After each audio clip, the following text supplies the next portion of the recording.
Salve gente, io sono Luca e in questo episodio volevo parlare del proverbio domandare è lecito, rispondere è cortesia.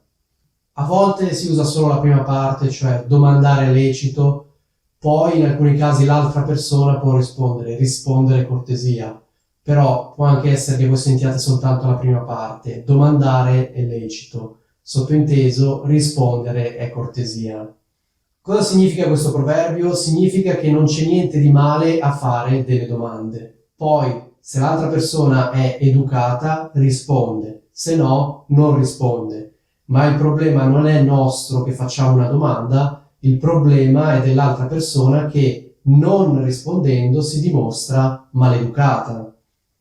Lecito in questo caso significa qualcosa che non è sbagliato, qualcosa che non è immorale, qualcosa che al contrario abbiamo diritto di fare. Quindi se volessimo parafrasare questo proverbio potremmo dire: non c'è niente di male a fare delle domande, poi le persone educate rispondono, le persone maleducate non rispondono.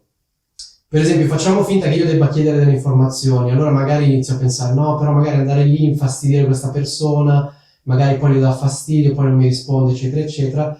Il proverbio mi suggerisce che in realtà a domandare non ci sia niente di male, quindi chiedere informazioni non c'è niente di male. Poi, se l'altra persona è educata mi risponde, se no non mi risponde. Quindi, per esempio, supponiamo che mi stia passando accanto un signore e io gli chiedo: scusi, dov'è Piazzale Loreto? Il signore non mi risponde neanche, tira dritto, cioè continua ad andare avanti, mi ignora. Quindi in questo caso, per descrivere la situazione, io potrei dire: vabbè, domandare è lecito, rispondere è cortesia.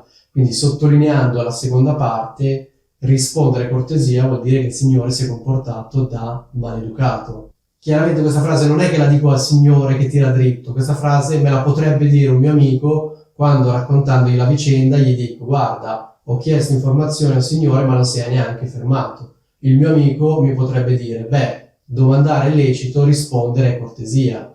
Cosa significa? Si vede che era maleducato. Tu non hai fatto niente di male, gli hai chiesto informazione, quello ha tirato dritto, ma la colpa non è tua, perché domandare è lecito, la colpa, tra virgolette, è sua che non ha risposto. Ecco, io adesso avevo fatto un esempio piuttosto schematico, comunque sia, questo proverbio si può usare in tutti quei casi in cui magari ci facciamo dei problemi a fare determinate domande perché pensiamo che magari la persona si potrebbe offendere, magari pensiamo che la domanda potrebbe risultare sgradevole, oppure pensiamo che la persona magari preferisce non rispondere. Ecco, in tutti questi casi in cui magari esitiamo, possiamo dire a noi stessi: vabbè dai, domandare è lecito, nel senso non c'è niente di male a fare delle domande. Poi se l'altra persona vuole rispondere, risponde, se non vuole rispondere, non risponde. Nel fare domande comunque non c'è niente di male, non è che io sto facendo qualcosa di sbagliato a chiederle determinate cose.